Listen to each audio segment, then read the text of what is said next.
അറിഞ്ഞോ അറിയാതെയോ അയാൾ ചെയ്ത കാര്യം അറിഞ്ഞുകൊണ്ട് തന്നെ ഞങ്ങൾ ചെയ്യേണ്ടതായിരുന്നു.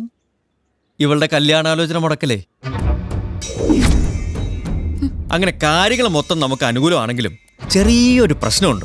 എന്ന് വെച്ചാൽ അതൊരു വലിയ പ്രശ്നമൊന്നുമല്ല കേട്ടോ. നിങ്ങളുടെ കൊച്ചിന്റെ കാര്യത്തിൽ ഇടപെട്ടതും അടിയും ഇടിയും അതൊന്നുമല്ല പ്രശ്നം. പക്ഷെ ആ കൂട്ടത്തിനിടയിൽ എന്റെ മുറി കയറി വില പിടിപ്പുള്ള പല സാധനങ്ങളും തല്ലിപ്പൊളിച്ചു. അതിനെന്തായാലും നിങ്ങൾ സമാധാനം പറയണം. ഇല്ലെങ്കിലോ? ഇവിടെ ഉണ്ടല്ലോ അതിനേക്കാൾ വിലപിടിപ്പുള്ള പല സാധനങ്ങളും. എനിക്കും കാണിക്കാൻ പറ്റും ഒരാര ഗുണ്ടായിസം. നിക്കവിടെ.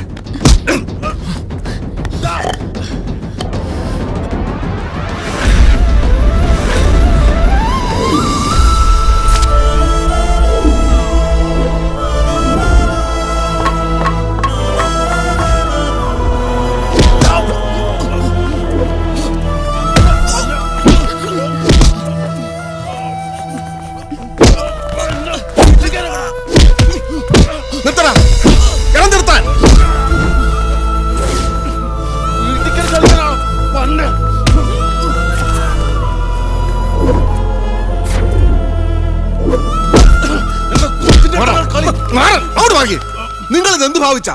ഇവിടുന്ന് തുള്ളിച്ചാടി ഇറങ്ങി പോയപ്പോഴേ ഞാൻ പറഞ്ഞാലേ ഇതൊന്നും വേണ്ടെന്ന്.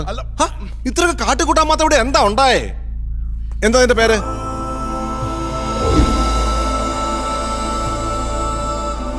ഇവനല്ല നീ പറഞ്ഞ കോളേജിലെ പുതിയ കക്ഷി?